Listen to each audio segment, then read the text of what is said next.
So basically, street dancing has roots coming from LA, New York. I mean, when you talk about hip hop specifically, then you're talking about New York. When you talk about street dancing, that culture, popping, locking, whacking, what I now rebranded as Shui style, that's coming from the West Coast. What is happening today is a lot of these dances are losing their origins. They're losing their history and where these dances started. And what I am endeavoring to do is keep it on track and give the credit where credit is due. Like for instance, I was asked a question just a couple of weeks ago here in London. I was asked, you know, what do I think about the originals in London? With no disrespect for them, there are no originals in London. There's no originals in all of Europe. Original street dancing came from America, and it was specifically born and created by African Americans, black people, and Latinos in the ghettos of America. So now they could say that there might have been a guy, maybe such as yourself, Ragnar, who maybe one of the beginning guys that were doing street dancing in its day, but you couldn't really say you were an original. And I think that would be a misnomer if you didn't do that.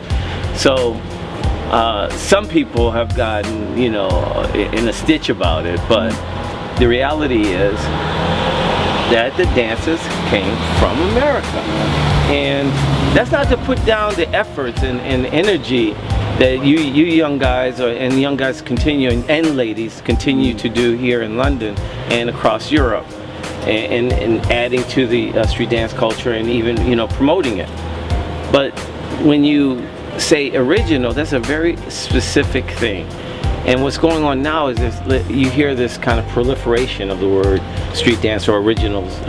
Like they'll use this word like, I'm an original b-boy of London. Well, the original b-boys that I'm aware of came from New York, and specifically probably the Bronx and Brooklyn and areas like that, maybe Queens or what have you. But you couldn't really say that, and so I just wanted to be clear about what that is. I'm going to meet another, I think a friend of yours named Dolby, and we're going to talk about the b-boys and that kind of stuff. And just kind of keep things on track and on message. So I mean, I'm glad you came down today to kind of talk about it, and we can talk about a lot of the things that that we discussed or continue to discuss, the things we talked about when we met over at Cafe Narrows. So my feeling is that this is a beautiful culture, and that everybody has their place, and everybody certainly has their contributions, but we need to keep history as it is and stabilize it and not break it down in the manner by using words like OG or original. One young man here on Facebook said that for him, OG here meant old guy. Now I never heard that before. First time ever. Oh, he's like the old guy doing it here. Again, that's playing with words. OG means original. And its original term meant original gangster, which I try to stay away from altogether. I don't like to use the moniker OG with respect to my name. I'm not an original gangster. I'm an original street dancer per se. But not OG.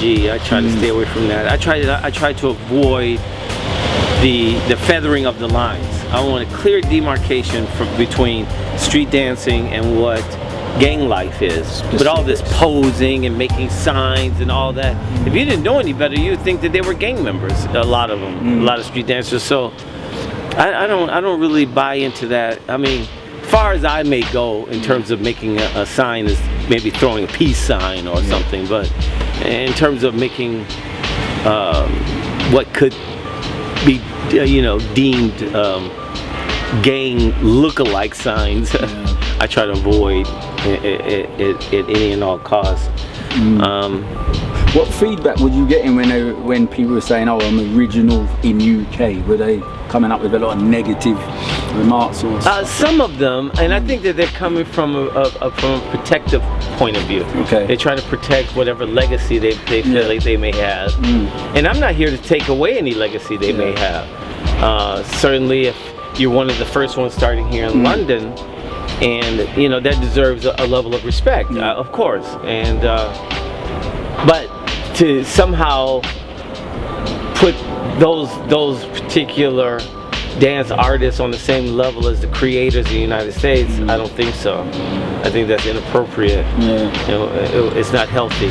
I mean, I say all our crews would, we wouldn't have danced without seeing guys like you, without that. No ifs and buts. Wouldn't even know about the concept of dancing.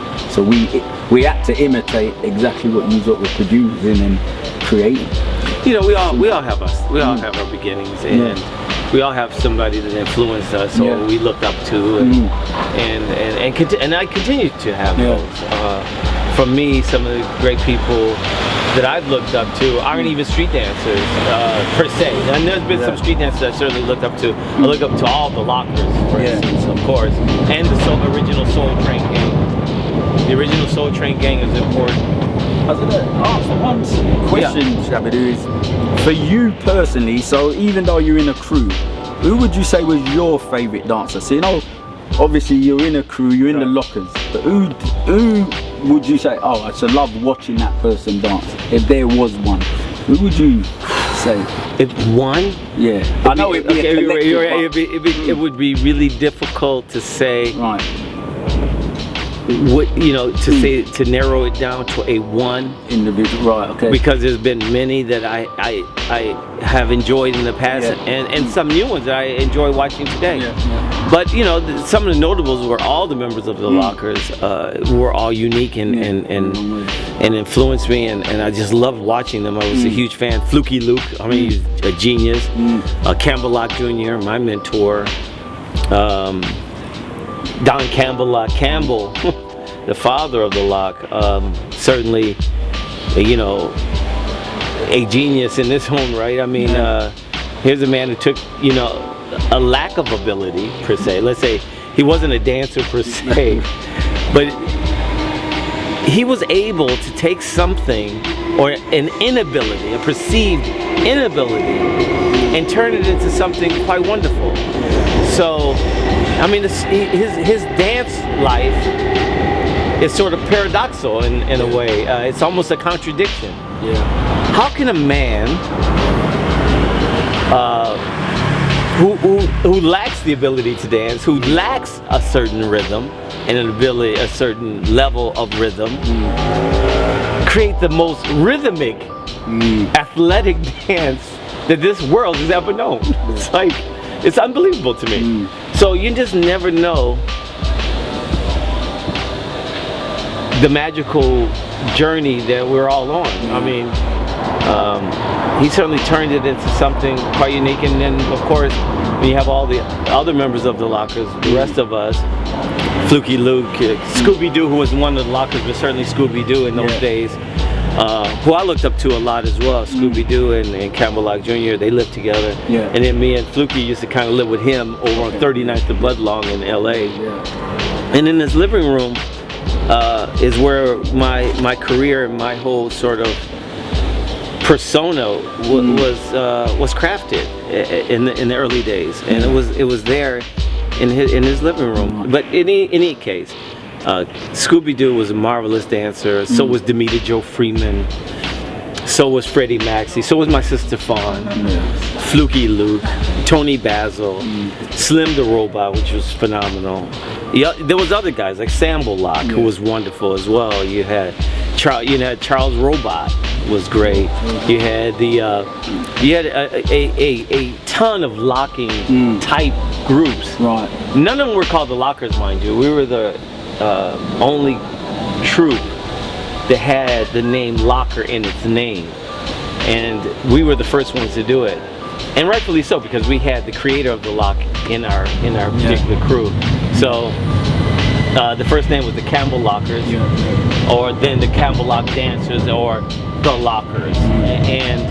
But some of the groups that were famous in those days were like, you know, Captain Crunch and the Funky Brunch, the Ghetto Dancers. The Alphabet Kids, I think they were called.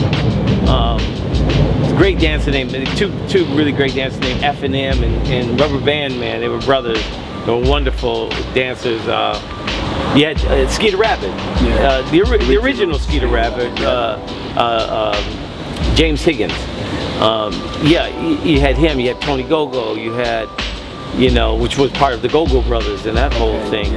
And the original Go-Go Brothers, not his sons, but in those days. And we used to all go out to the.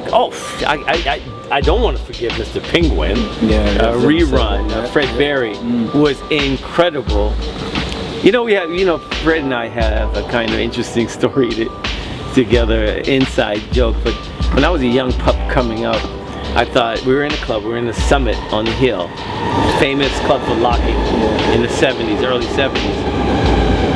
And I was cutting my teeth, and I see Mr. Penguin. You know, heavy set guy. You know, I think, you know, that's some easy pickings. I said, you know, I'm gonna get that fat guy. You know. And Lord, what did I do? I grabbed a hold of him and we started dancing, and about a minute into it I realized what I had done, that I had actually grabbed the tiger by his tail. And you know, I mean, he was phenomenal. He could do front flips, back flips and things, and butt drops. He was quite athletic and could lock and dance his butt off and had his own sort of persona with it. And so, even to later on in our life, through the Lockers and afterwards, you know, when we went in our separate ways, and he went on to be a TV star, went on to do movies, and Tony Basil went on to, you know, become a recording artist. Street dancing has a very storied past, and sometimes I'm shocked to when I realize and think about being a part of that. Really. But would you say, like you were saying, you was practicing your living room, and do you think that's inspired? I already had my own dance style, so to speak, in Chicago. Growing up in Chicago, we have our own style in Chicago. Chicago has, you know, stepping, bopping, and that kind of stuff, and it has its own rhythm feel to it. So me and my sister Fawn, we were really good together as a couple, as a duo. And when we got to LA, you know, it was easy for us to make our fingerprint on the scene there. But it was the locking that Greg showed me that I eventually went on to get. I think I hold the record for being the guy that learned locking the fastest. I learned how to lock in like 2 weeks. But it was an intense 2 weeks. I mean, where we were like going at it 24/7. And it was a perfect storm. You got to understand, the entire city, the entire world as I knew it in the United States, there was a climate. It was the civil rights movement. There was Vietnam War. You know, so, you know, day after day I used to watch my people get beat, you know, on television, you know, and having, you know, dogs sicked on them. So the black experience was really starting to come to the forefront. Before that, we didn't use the word black towards each other. We actually called each other at some point Negroes or light-skinned Negroes. Even in the 70s? No, in the 70s we would say Negroes or coloreds and like that. But it was James Brown that kind of gave us our black consciousness. You know, when he came out with "Say It Loud, I'm Black and I'm Proud." I remember being a kid when it first came out, and it just hit me like a ton of bricks. When that record came out, "Say It Loud, I'm Black and I'm Proud." I remember just going out in the street and just saying it. Like, you know, just saying it like, "Say it loud, I'm black and I'm proud." Like, you know, just out there in the world. And it did something to me as a person, and it helped shape my whole view about what I was as a person and as a dancer. So again, that whole climate, with the music, the hippie movement, the love, peace, and power, the soul power movement, the Black Panther movement, all that stuff was coming together. Yeah. I think that this climate today in the year 2014 is very similar to the same kind of climate that existed in the 70s. Okay. Except nowadays we don't have the voice, we don't have the leadership that we had then. We had MLK, you had Malcolm X, you had Farrakhan, you had the Black Panther Party, Right. You had different groups, you had the the NAACP, those types of groups were coming up. Yeah. And nowadays it's like, it feels like, I could be absolutely wrong, I feel like in a lot of ways we lost our collective consciousness as a people. So everyone's playing safe for what they've got, you'd say, in a sense.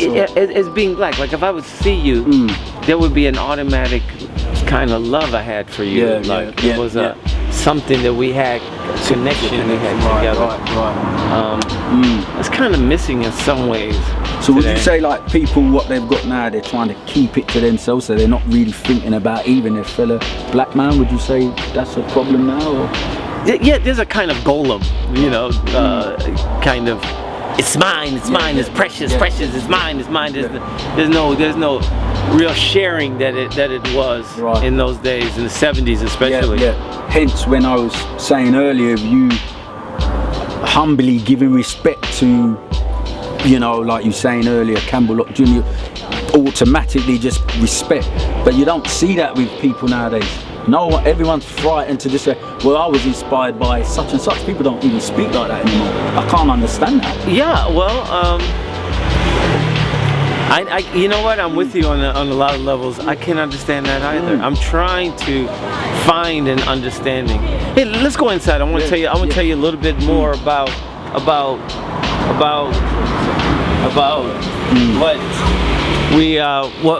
what this whole kind of thing really kind of,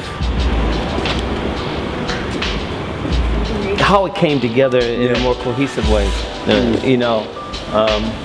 I mean, just being here in London, I'm starting to really get a sense of this whole scene and what's happening here. But when we go inside and sit down for a minute, we'll talk about some more of it.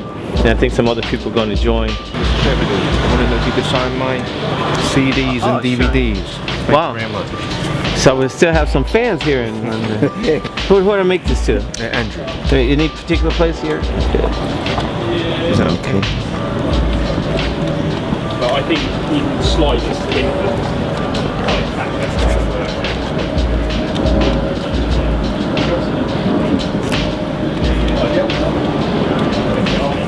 There's that one.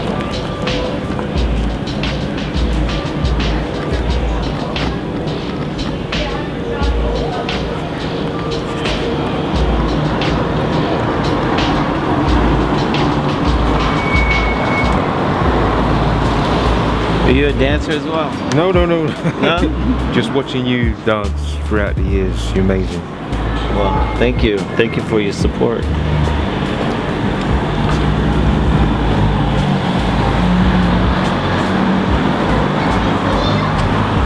Here you go, Andrew. Thank you very much. And I think I can manage to put this cap back on. Yeah, I did it without blowing up the building. Hey, thank you. All right, brother. Be good, man. Anyway, you know what? We're going inside. If you want to, come and join us. Okay. We're gonna talk a little bit more about street dancing and how some of the things started. Maybe you might even have some questions about Breakin. If you have any trivia questions, Of course. please feel free to ask them. Anyway, come on. After you guys.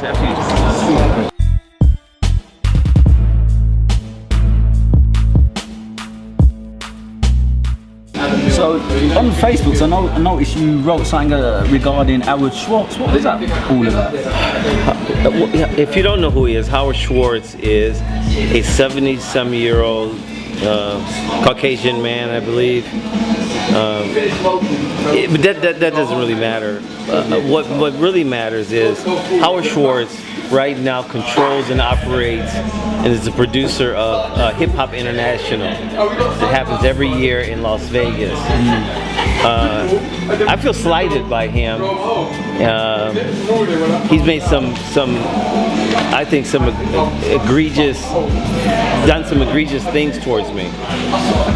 One is, here's a man who is controlling a culture that he did not create. We have no input on that. And this was brought up because a lot of my fans were asking, hey, you know, Shabba, why aren't you judging Hip Hop International?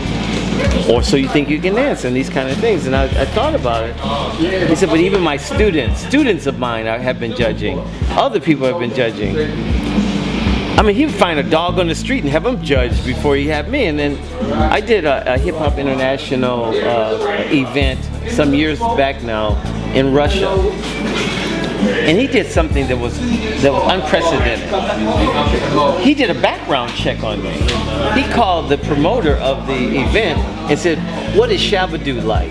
Was he professional? Was he this type of person or that type of person or whatever?" And the promoter was surprised because that had never happened before. And she said, "You know, he just did a background check on you. Wanted to know." And wanted to know what kind of person you were. And I told him that you were one of the most professional people that she's ever worked with. And I was put off by that. He has a number of people that have been teaching.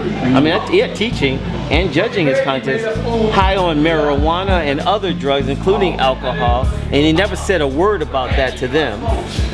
He never did a background check on any of them. Now, if you want to smoke marijuana, that's fine. You want to get drunk, that's fine. But I don't think you need to be high judging a contest. I got a problem with that. I think that's inappropriate. You should be crystal clear. You're talking about people's lives. You're talking about people's careers. You're talking about dancers. A blatant disrespect for dancers that have danced for years on hours upon hours of training and practicing, only to come there and have you judge them and you're high. That's not right. I don't think you should be driving under the influence. I don't think that that's right. I think that this is the same. You shouldn't be judging under the influence either. If you want to smoke marijuana and you got some downtime and you just want to chill and that's how you chill or whatever, hey, you know, you're gone. I'm not trying to be anybody's moral guide or judge or any of that stuff. But I think it's inappropriate in those settings, especially when you're around other kids who are not able to discern for themselves what is right and wrong. So there might be a number of 14-year-olds there or 15-year-olds there and they see you high and they think, well, I should get high too. And they don't have the judgment or the maturity to think, well, they may not be able to discern the difference between marijuana and methamphetamine. You know, we're talking about kids now. We're not talking about adults. Of course, an adult can say, oh, you know, marijuana is not meth. And I'm not saying marijuana is meth either. But again, he's had those people go, and he knows exactly, Howard, you know exactly who they are. You've seen them there. You've had these people judge your contest, but you answer the people. You don't have Shabba there. Why? Because you can't control me? Because I'm not going to go there and say what you want me to say? That I'm going to say that every dancer that comes and graces that stage are perfect and they have their shit together? Well, you're talking to the wrong guy. Maybe that's why I'm not there. When I tell kids that they have a skill, that they've mastered a skill, it's because I say it because they really have that skill. I'm not going to say it because it sounds good. I don't give people, you know, ear candy. I don't do that. I think you need to be honest with people. But see, that's the kind of PC crap that's bringing the culture down. These kids, you are not going to become a star overnight because you had YouTube hits. That's not how it works. Don't let these producers fool you. Think that you're going to a television show, you win first place, the next season they forget all about you. It's about the next person now. The real stars are the television show, not you. You understand that? They're using you, selling you a lie, telling you that you don't have to work hard, you don't have to train hard, you don't have to have an education. All you have to do is win their show and you're going to be a star. No, it doesn't work like that. And you know, and Howard Schwartz promotes this kind of, you know, ill thinking. He don't get a guy like me in Las Vegas to tell these young kids how you build a career like Shabba do. How do you sustain a career more than 40 years professionally like a Shabba do? Not the false gods, not the false gods and false demigods that you have created based on a false premise that if they participate in your show, that they will become something more. That is not true. You know it's not true, and the people that are supporting you know it's not true. And it hurts me to say that some of my own brothers and sisters who are involved with Howard Schwartz are also involved. You know, I know it's probably Don Campbell himself, and I know there's Tony Basil. I know that they're not there saying, hey, you know, Shabba needs to be there. Instead, what they would rather do is promote someone else that they know that wasn't one of the lockers, go there and judge a locking contest, but not have Shabba who's one of the most decorated of our dance crew. You explain that. You explain that, Tony. You make sense of that. No, she's not going to be able to get on any type of screen or TV show and tell them, well, we don't have Shabba. What you gonna do? I can hear him now. Oh, let's not have Shabba come down here because his ego. That's the kind of conversations they're having. They're not keeping the focus where it needs to be. We need to have Shabba here because Shabba can lock his behind off. And he's proven himself over a 4-decade period. Forget about his ego. Forget about your judgments of me and my character and what you think I am. You don't know me, you don't live with me, you don't know my mother's name, you don't know what I believe in, you don't know anything about me. So you need to stop. Keep the focus. Shabba should be judging this contest because he has proven himself over a long period of time and those kids can learn from him. If you want to be the type of people, Don Campbell, Tony Basil, Tony Gogos, or whatever, you want to tell those people a lie, you want to sell them a lie, then let that be the lie you tell them. Let that be the story you tell them. Tell them that it's easy to make it, that you can just do whatever you want to do. That's not true. And you want to hate on me, you want to, again, I don't even like that word hate on me. You want to try and hinder my position. You want to try and marginalize who I am. That's not going to work either. Now, I love you, Tony. I love you, Don Campbell. But I tell you right now, you're wrong for trying to think that you're going to marginalize me by bringing up everyone else that has worked in my shows and that have trained under me to be judges. But Shabba can't be one because Shabba tells the truth in those scenarios. Is that the message we're telling these kids? You think about that. You think about that. And if I don't participate in the HHI event, I'm okay with that too. But I tell you what, Howard Schwartz, and HHI, or any of your cohorts, you're not going to stop me. You can't stop this train. You won't stop this train. I'm going to keep moving with or without you. I'm willing to work with you, but if you don't want to work with me, that's fine too. But you're not going to dictate what I say. You're not going to dictate what I do and who I am. I control me, not you, and not your show. That's where I'm at on Facebook. Now, anybody who wants to come in and really want to learn how to lock, you really want to learn how to whack, not that whack stuff you out there learning. You really want to learn how to whack, you want to learn how to sway style, then you get your butt in the Shabba class, and I'm going to make you the best you've ever been. If you want to believe the lie, then buy the lie. But with me, you don't want to, that's cool too. Whatever.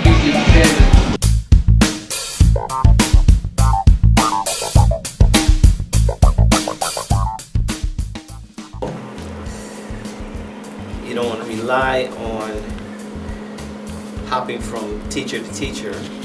That can be confusing. My name is Floripe and I'm from Bratislava, from Slovakia. I came here this week to London to train with Shabba. It was my dream all of my life to meet the founders of the street dance, of the locking especially. And I've never been to London, so this is a great experience. and I'm very excited that I'm here. I'm dancing 13 years now together. I started with the ballroom dance, like waltz, English waltz, tango, cha-cha, jive, and so on, all this stuff. I've been competing in those styles. And then I did the break dance half of the year, and then I moved to electric boogaloo or boogie. And this is my passion. And through this dance, I came to locking. So what we'll do now, we'll get down, we'll start from the beginning, okay? Hey you guys, listen, we're getting ready to get busy. Come on. We're getting ready to get busy. Got a thing to show. This is a private lesson. Sorry, you have to see him when he's done. Peace.